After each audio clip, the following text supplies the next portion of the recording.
우리 오른쪽 왼쪽에 있는 분에게 인사하시겠습니다. 주님의 길을 찾읍시다. 오늘도 우리는 주님의 길을 찾기 위해서 나왔습니다. 주님의 길을 찾으면 주님께서 축복해 주십니다. 이 시간에 말씀을 나누기 전에 먼저 기도하기를 원합니다. 우리 대한민국과 우리 조국 주님의 길을 찾게 도와 주옵소서. 우상 사신을 버리고 하나님께 경배하는 민족 되게 도와 주옵소서. 그러면 모든 문제가 다 풀립니다. 나라와 민족을 위해서 특별히 기도해 주시기 바랍니다. 우리 교회 부흥을 위해서, 그리고 여러분 오늘 5월 마지막 주인데 5월은 가정의 달입니다. 주님, 우리의 가정 믿음의 명가, 축복의 명가가 되게 도와 주옵소서. 모든 부모님들, 부부, 자녀들 다 지켜주옵소서. 가족 모두를 주님께서 언제나 위로해 주시고 힘을 주시옵소서. 주여 세 번 외치고 통성으로 기도합니다. 주여, 주여, 주여. 사랑과 자비가 충만하신 하나님 감사합니다. 찬양합니다. 영광 받아 주옵소서. 할렐루야, 할렐루야. 주님의 은혜입니다. 주님의 은혜로 또 이 시간에 나왔습니다. 주님의 길을 찾기를 원합니다. 주님 도와 주옵소서. 주님 함께하여 주옵소서. 주님 위로하여 주시옵소서. 할렐루야, 할렐루야. 주님 같이하여 주옵소서. 잘못된 것 있습니다. 부족한 것 있습니다. 어리석은 것 있습니다. 주님의 뜻에 빗나간 것 있습니다. 이 세상의 자랑과 정욕 또 교만을 가진 것 있습니다. 다 용서하여 주시옵소서. 예수님의 보혈의 피로 깨끗하게 씻어주시고 정결하게 씻어 주옵소서. 나라와 민족이 주 앞에 돌아오게 도와주시고 우상 사신을 버리고 주님을 경배하는 겸손한 민족 되게 도와주옵소서. 우리 교회 부흥을 거듭하게 도와주시고 교회에 들어오는 분들마다 주님의 축복과 주님의 은혜를 받게 도와주시고 변화받게 도와주옵소서. 햇빛과 같은 삶을 살게 도와주옵소서. 소금과 같은 삶을 살게 도와주시옵소서. 교회에 와서 큰 축복받고 세상에 나가서 승리하는 모두가 다 되도록 인도하여 주옵소서. 우리의 삶이 의미 있고 가치 있고 소중하고 존귀한 삶이 되도록 인도하여 주옵소서. 가정을 축복합니다. 모든 가정 믿음의 명가며 축복의 명가가 되게 도와주시고 하나님의 영광을 위해서 사는 하나님의 놀라운 역사가 넘쳐나는 가정 다 되도록 아버지 인도하여 주시옵기를 간절히 바라옵나이다. 할렐루야, 할렐루야.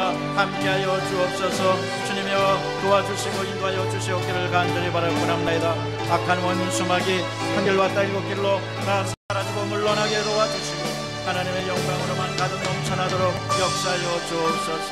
오늘 우리가 예배 드릴 때 하늘의 문을 활짝 열어주시고 하늘의 신령한 것과 땅에 기름진 것이 넘쳐나도록 성령이여 도와주옵소서. 감사합니다.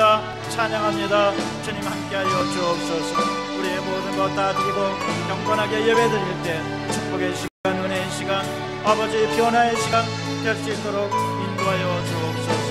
감사하며 예수 그리스도의 이름으로 내가 믿고 또 의지함은 내 모든 형편 아시는 주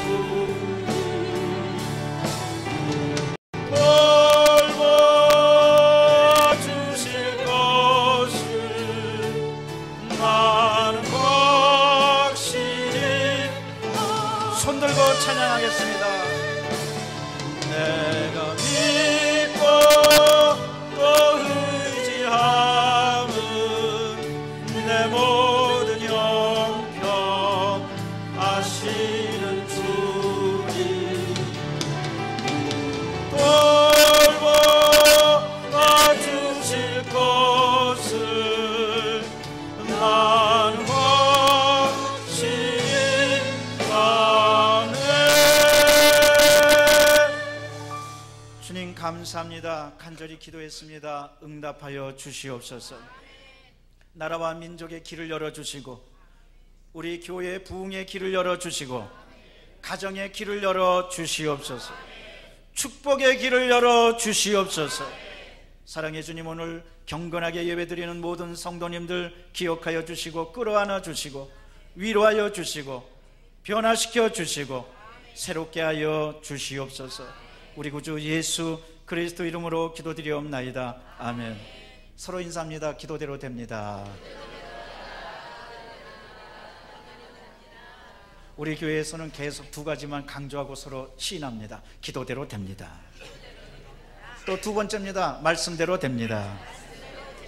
우리 그래서 한 번만 더 인사하십시다. 서로 웃으시면서 이 은혜로운 주일날 무슨 이 철학자의 얼굴을 하지 마시고 환한 얼굴로 서로 큰 소리로 인사하시겠습니다. 말씀대로 됩니다. 아멘.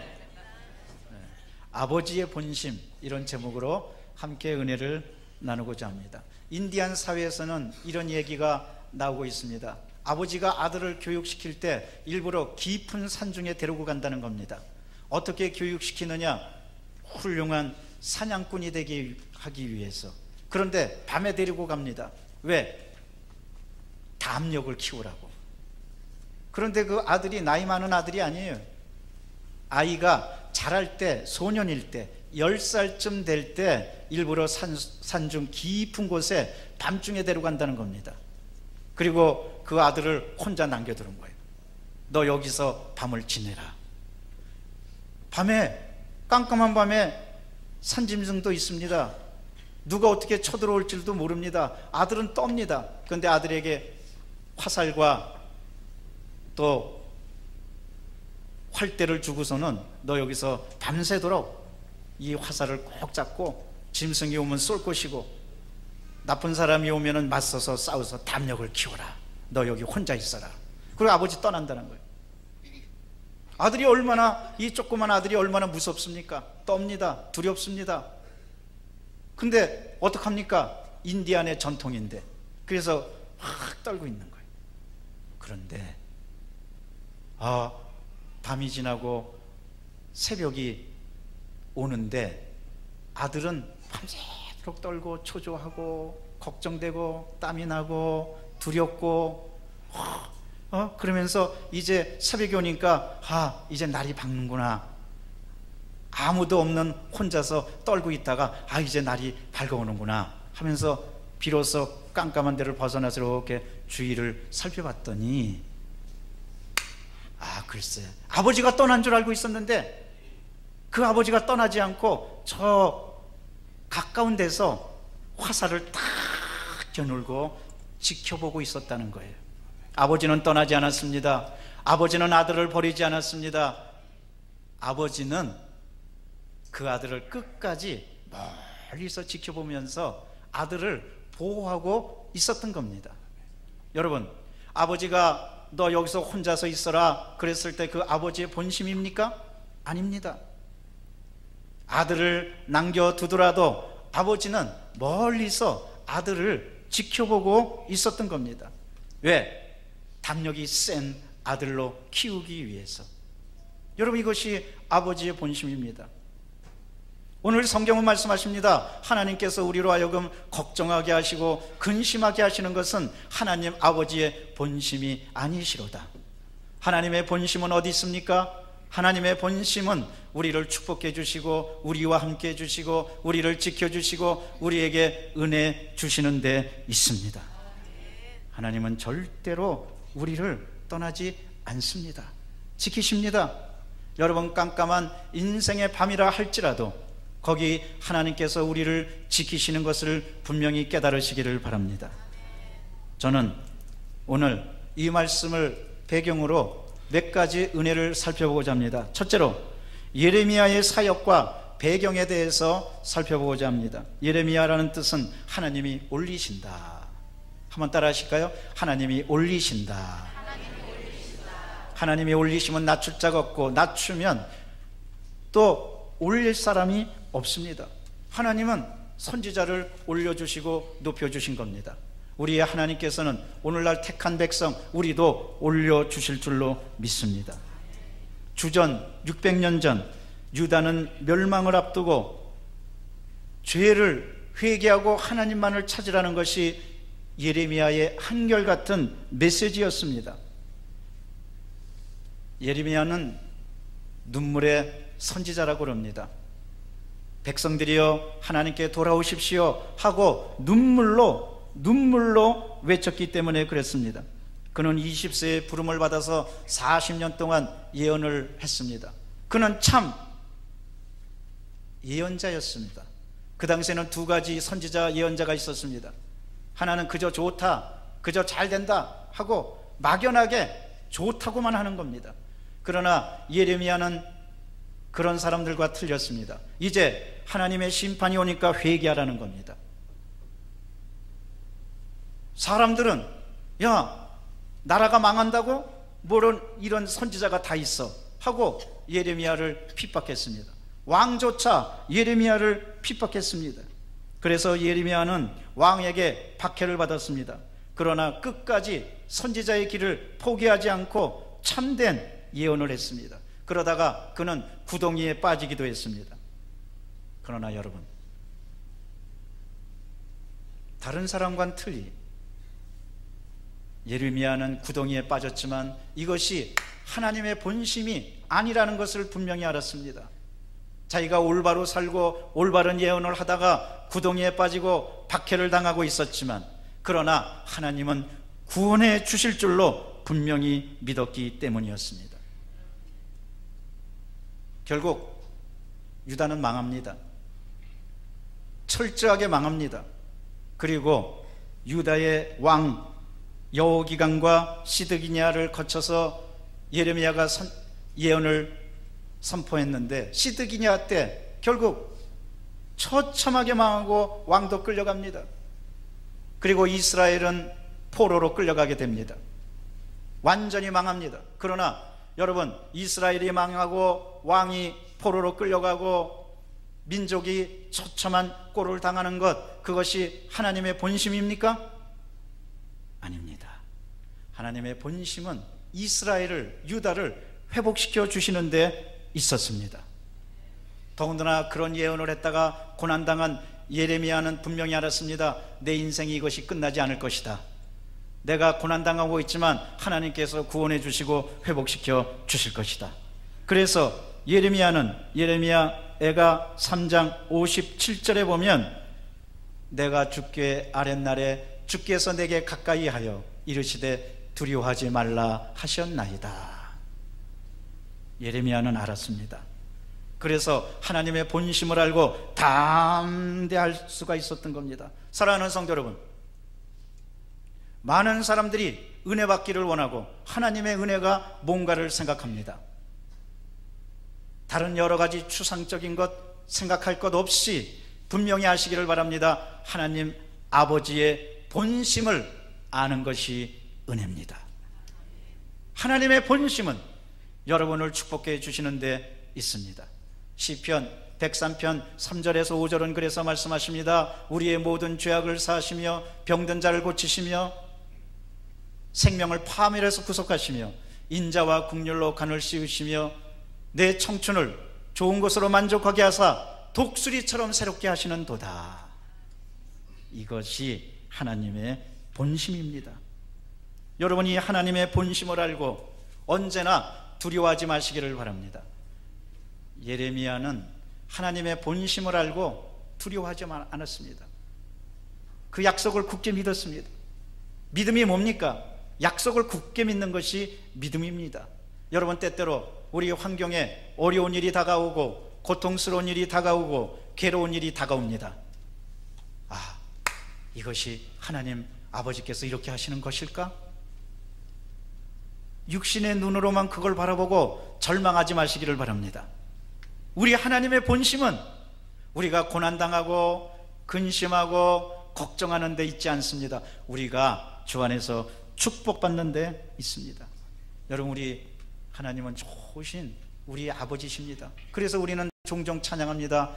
좋으신 하나님, 좋으신 하나님. 여러분, 우리 하나님 생각할 때 좋으신 아버지 하나님으로 생각하시기를 바랍니다. 예수님은 그 하나님에 대해서 이렇게 말씀하십니다. 마태복음 7장 9절에서 10절입니다. 너희 중에 누가 아들이 떡을 달라 하는데 돌을 주고 생선을 달라 하는데 뱀을 줄 자가 있느냐? 악한 아버지라도 그렇게 하지 않거늘 하나님께서 구하는 자에게 좋은 것을 주시지 않겠느냐. 여러분, 우리 하나님은요, 우리 아버지는요, 더 좋은 걸 주시기 원합니다. 더 축복해 주시기를 원합니다. 우리 하나님 아버지가 우리를 얼마나 사랑하시는지, 그 사랑의 가장 결정적인 증거가 뭐냐? 바로 독생자 예수 그리스도를 이 땅에 보내시고 예수님을 죽이시기까지 우리를 사랑하시고 우리를 구원해 주신 줄로 믿습니다. 우리 하나님의 사랑은 우리의 인간의 이성을 초월합니다. 한이 없는 사랑입니다. 영원한 사랑입니다. 무엇보다도 희생의 사랑입니다. 말로만 하는 사랑은 사랑이 아닙니다. 말은 누구든지 누가 못해요. 진정한 사랑이 뭡니까? 희생입니다.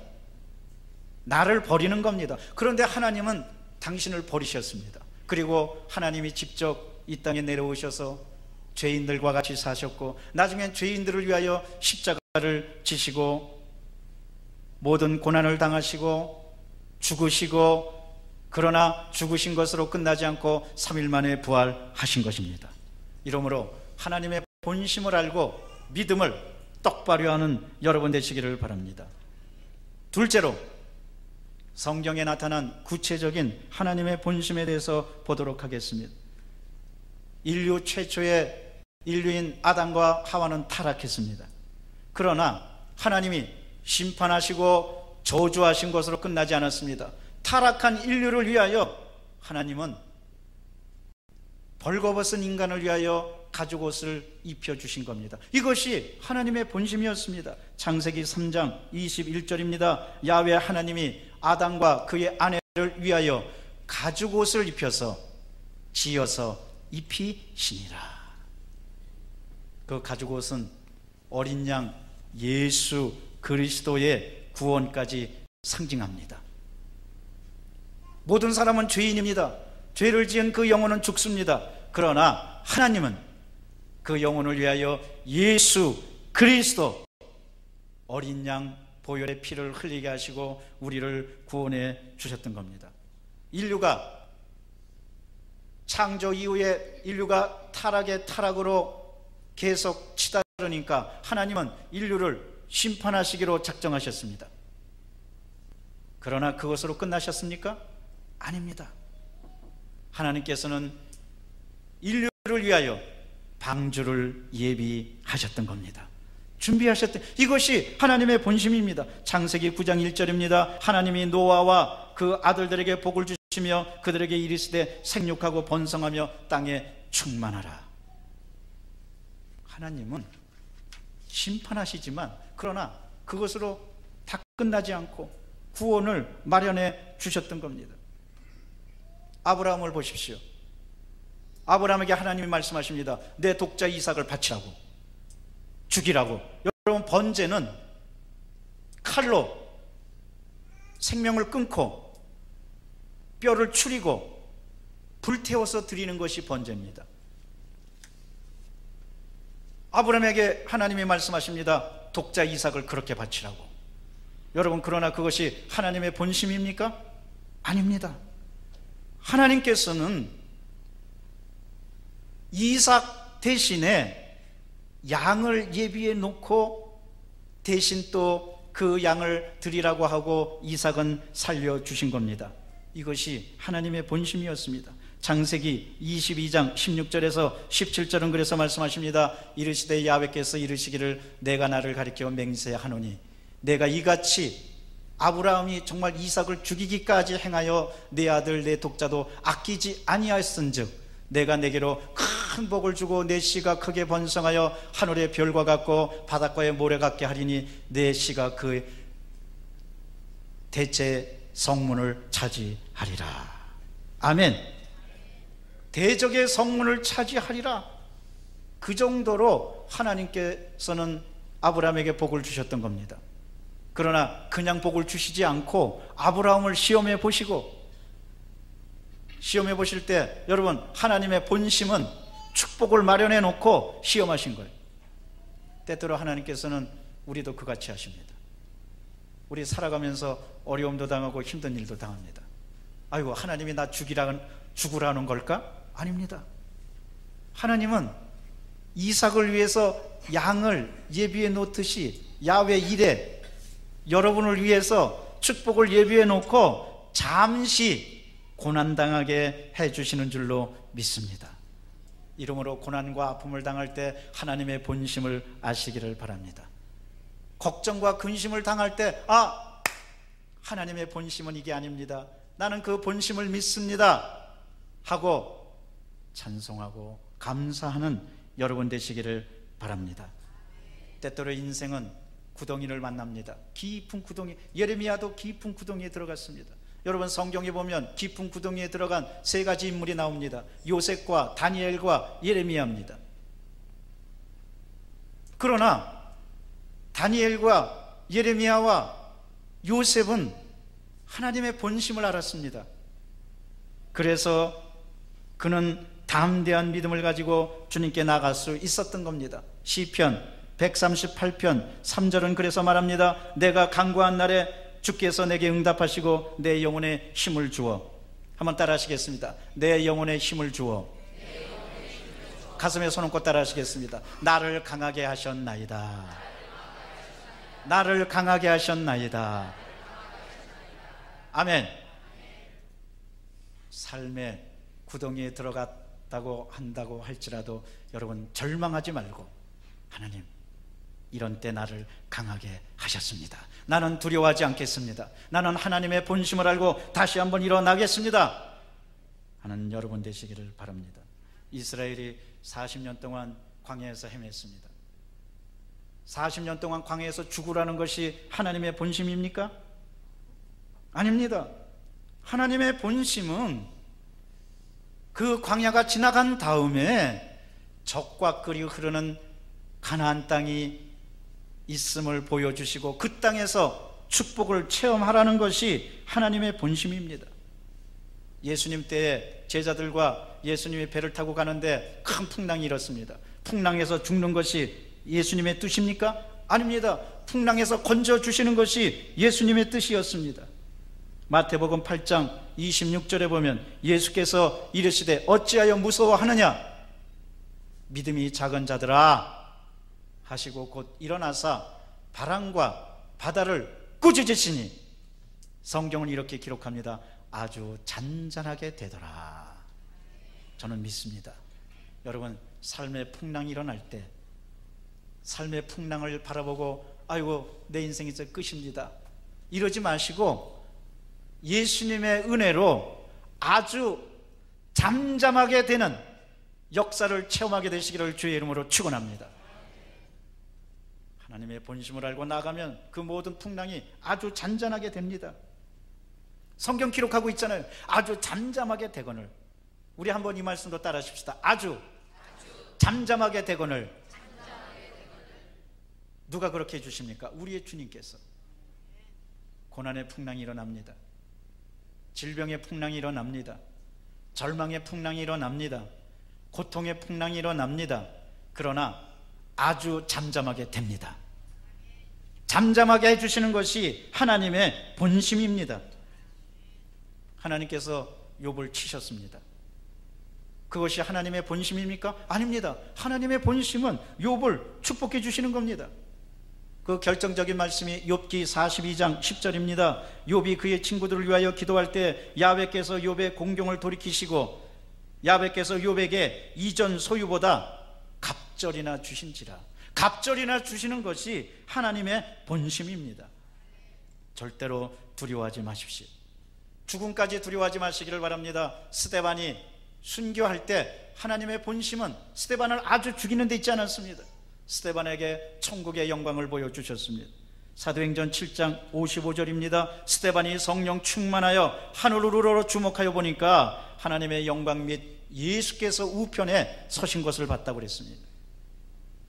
나중에 우리에게 죽음까지 다가온다 할지라도 여러분 하늘의 영광을 바라보는 여러분 되시기를 바랍니다. 셋째로, 그러면 우리가 가져야 될 믿음이 무엇이겠습니까? 먼저 우리는 변치 않는 믿음을 가져야만 됩니다. 에베소서 6장 24절은 말씀하십니다. 우리 주 예수 그리스도를 변함없이 사랑하는 모든 자에게 은혜가 있을지어다. 할렐루야. 변함없이 사랑하면 하나님의 은혜가 있습니다. 여러분, 환경은 바뀌게 되어 있습니다. 삶이 한결같지 않습니다. 삶이 인생이 변합니다. 어제 좋은 일이 있다가도 오늘 나쁜 일이 있을 수가 있습니다. 어제 노래하는 일이 있다가도 오늘 탄식에 젖는 일이 있을 수 있습니다. 그러나 환경은 변한다 할지라도 분명한 것은 우리의 믿음은 변하지 말아야 됩니다. 믿음만 변하지 않으면 변함없이 사랑하는 모든 자에게 은혜가 있을지어다. 여러분, 하나님의 은혜를 분명히 믿고 절망하지 말고 어떠한 상황에도 믿음으로 나가는 여러분 되시기를 바랍니다. 무엇보다도 때에 따라서 환경은 변합니다. 그러나 그 때에 따라 하나님께서 도와주십니다. 히브리서 4장 16절은 그래서 말씀하십니다. 그러므로 우리는 긍휼하심을 받고 때를 따라 돕는 은혜를 얻기 위하여 은혜의 보좌 앞에 담대히 나갈 것이니라. 할렐루야. 하나님이 때를 따라서 여러분을 도와주십니다. 절망의 때에 도와주십니다. 슬픔의 때에 도와주십니다. 어려운 때에 도와주십니다. 고통의 때에 도와주십니다. 때를 따라 도와주십니다. 그것이 우리 아버지 좋으신 하나님의 본심입니다. 여러분, 본심을 알면 우리는 두려워하지 않습니다. 본심을 알면 걱정하지 않습니다. 때때로 아이들이 불량식품을 먹으면 엄마는 너 이런 거 먹지 마 하고 불량식품을 뺏고 때립니다. 때리기도 합니다. 요즘이야 뭐 때리면 큰일 나지만, 그럴 때 엄마가 불량식품 뺏고 간혹 때린다 그러면 그것이 엄마의 본심입니까? 아이가 먹고 싶은 것을 뺏고 아이를 때리는 것이 엄마의 마음입니까? 물론 얼마 전에 계모가 아이의 생명을 빼앗았다고 해서 사회적으로 큰 문제가 일어났지만 그것은 진짜 엄마가 아니었고, 여러분, 진짜 엄마는 아이 불량식품 먹고 그럴 걸 빼앗을 때 아이 먹고 싶은 걸 못 먹게 하고 또 아이가 잘 되는 것을 잘못되게 하려고 때리고, 그게 아닙니다. 엄마의 본심은 아이가 그거 먹으면 큰일 나는 거예요. 그래서 뺏는 거예요. 여러분, 하나님께서요, 때때로 우리가 살아갈 때 하나님이 물질을 뺏습니다. 건강을 빼앗으실 때도 있습니다. 또 하나님께서 우리의 환경을 잘못되게 해주실 수도 있습니다. 여러분, 절대로 그것이 하나님의 본심이라고 생각하고 절망하지 마시기를 바랍니다. 하나님이 잠시 우리에게 더 좋게 해주시려고, 우리가 잘못된 길을 가는 걸 원치 않게, 우리가 혹시 물질 때문에, 욕심 때문에 우리의 신앙을 잃어버리고 우리가 빗나갈까봐 하나님이 잠시 빼앗으시고, 그러나 빼앗은 것으로 끝나지 않고 요백이 하셨듯이 갑절로 축복해 주시려고 우리에게 어려움을 가져다 주시는 줄로 믿습니다. 이러므로 언제나 우리는 긍정적으로 생각하고 창조적으로 생각하면서 하나님의 본심을 알고 기뻐하고 감사해야만 됩니다. 하나님의 본심을 안다면 여러분, 우리는 긍정적인 믿음을 가질 수밖에 없습니다.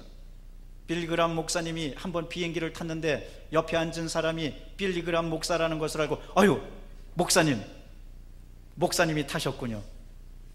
목사님은 미래에 대해서 다 알고 계시지요.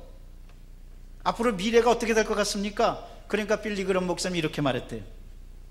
나는 나의 미래가 어떻게 될지 정말 모릅니다. 그러나 분명히 하나 아는 것은 있습니다. 그것은 누가 우리의 미래를 붙들고 있는지 분명히 압니다.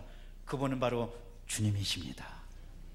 미래가 어떻게 될지는 모르지만 주님이 미래를 붙들고 계시니 나는 절망하지 않습니다. 이러므로 하나님의 본심을 알고 언제나 감사하는 여러분 되시기를 바랍니다. 미국에 에커 목사님이라고 있었는데 25살 때부터 105세까지 무려 80년을 설교하고 복음 증거하고 105세까지 사셨으니까 장수하신 거예요. 그런데 이분이 마지막에 죽음을 얼마 안 놔두고 유명한 말을 남겼어요. 그 말이 이 말입니다. 하나님께 소망을 두는 사람은 늙지 않는다. 한번 이 말도 한번 우리 따라할까요? 하나님께 소망을 두는 사람은 늙지 않는다. 이럴 땐 고개도 한번 저하고 이렇게 하세요. 늙지 않는다.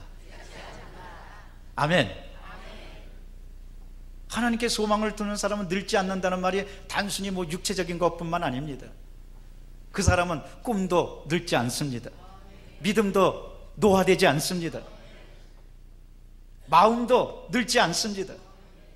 물론 육신도 늙지 않습니다. 이러므로 여러분 언제나 하나님께 소망을 두고 결코 늙어가지 않는 여러분 되시기를 바랍니다. 그러면 우리에게 힘이 생깁니다. 무엇보다도 하나님께 소망을 두는 사람은 하나님의 본심을 아는 사람입니다. 여러분 하나님의 본심을 아시게 되시기를 바랍니다. 인생으로 하여금 걱정하게 하시고 근심하게 하시는 것은 하나님 아버지의 본심이 아니시로다. 하나님의 본심은 우리가 잘되고 우리가 형통하고 우리가 즐겁고 우리가 행복하고 우리가 축복받고 우리가 부활하고 우리가 영생하는 데 있습니다. 우리가 구원받고 기쁨으로 살아가는 데 있습니다. 한 가지 얘기만 하고 저는 오늘 설교를 마치고자 합니다. 우리 한국 교회사에 고찬익 장로라고 저 서울 연동교회 가면은 그 연동교회는 굉장히 역사가 오래됐습니다. 그런데 1904년도 일입니다. 1904년도 일이니까 얼마나 오래전 일입니까? 그때 있었던 고찬익 장로님인데 여러분 이 고찬익 장로님은 본래 장로가 아니었고 예수 믿지 않았습니다. 너무너무나 신체적인 어려움을 겪고 있었고 또 말을 못했습니다. 언어 장애에 크게 어려움을 겪고 있었습니다. 그런데 한 번은 게일 선교사라고 미국의 선교사님이 그에게 전도지를 주면서 예수 믿으라고 그랬습니다. 그러면서 게일 선교사가 말합니다. 예수 믿으면 삽니다. 그는 그 전도를 받아들였어요. 근데 그 전도를 받아들이는 날 꿈을 꿨어요. 꿈에 하얀 옷을 입은 사람이 나타나서 내 이름이 무엇이냐 하고 묻는 거예요. 그런데 이 사람은 본래 살아가면서 말은 못하지만 아주 그냥 이 굉장히 타락하는 인생을 살았습니다. 사람들을 못살게 굴고 깡패였고 사기쳤고 끊임없이 나쁜 일을 저질렀고 동네 사람들이 아유 저 사람 좀 안 만났으면 좋겠다. 그 사람이 고찬익이었어요. 그런데 꿈에 하나님이 나타나서 내 이름이 무엇이냐. 그러니까 꿈에 자기가 말을 못하는데 꿈에서는 말을 하더래. 예, 나는 성이 고시요 이름이 찬익입니다. 그런데 그 흰옷 입은 사람이 주님이신데 흰옷 입은 사람이 그러대. 이제부터 너는 고찬익이 아니고 하나님의 아들이다. 그 순간 꿈에 이 고찬익이 큰 은혜를 받고 자기의 모든 죄악이 한순간에 싹 용서받고 빠지는 것을 느끼면서 하나님의 영광을 크게 체험하게 됩니다. 그런데 놀라운 사실이 있어요. 꿈에 그런 역사를 체험하고 자기도 모르게 너무너무 감사합니다 하고 말을 하게 되는데 아침에 일어나서 내가 어저께 무슨 꿈을 꿨더라? 어저께 꿈을 꿨더니 어떤 사람이 너는 고찬익이 아니고 이제부터 하나님의 아들이다. 너무 감사합니다. 근데 아침에 일어나자마자 자기도 모르게 감사합니다 말이 튀어나오더라는 거예요. 언어 장애에 있었는데 그때부터 말을 하기 시작하게 된 겁니다. 그런데 이분이 말하기 시작하니까 그 시작하는 말로 뭘 했느냐? 전도하기 시작한 거예요. 자기가 전도받은 것처럼 예수 믿으면 삽니다. 예수 믿으면 삽니다. 나는 과거의 고찬익이 아닙니다. 나는 하나님의 아들입니다. 뭐 사이비처럼 하나님의 아들이라는 게 아니고 나는 하나님의 자녀가 되었습니다. 나는 하나님의 아들입니다. 얼마나 사람들에게 봉사하고 여태까지 깡패 일하고 나쁜 일 했지만 이제부터는 좋은 일하고 사람들을 도와주고 자기를 희생하면서 착한 일을 얼마나 많이 하는지, 게일 선교사가 하는 말이 뭐냐면 나중에 이 사람이 노벨상 받을 만한 사람이라고 그랬어요. 그게 한국교회사에 나옵니다. 여러분, 고찬익은 하나님의 본심을 알았던 거예요. 그러자 그의 인생이 크게 변화받았습니다. 사랑하는 성도 여러분, 나는 고찬익의 하나님이 여러분의 하나님이 되시기를 주의 이름으로 축원합니다. 하나님을 만나고 하나님의 본심을 알면은 우리는 변화받습니다. 과거의 내가 아닙니다. 무엇보다도 고난과 아픔이 온다 할지라도 우리는 담대하게 되는 겁니다. 하나님 아버지의 본심을 알고 이 세상에서 날마다 승리하는 여러분 되시기를 주의 이름으로 축원합니다. 기도하겠습니다. 사랑과 자비가 충만하신 하나님 감사합니다. 하나님의 본심은 우리가 구원받고, 하나님의 본심은 우리가 천국에 가고, 하나님의 본심은 우리가 영생을 얻고, 하나님의 본심은 우리가 의미 있고 존귀하게 사는 데 있습니다. 이것을 알고 어떠한 상황이든지 절망하지 않고 하나님의 본심을 알고 승리하는 모두가 다 되도록 성령이여 도와 주시옵소서. 우리 구주 예수 그리스도 이름으로 기도드리옵나이다. 아멘.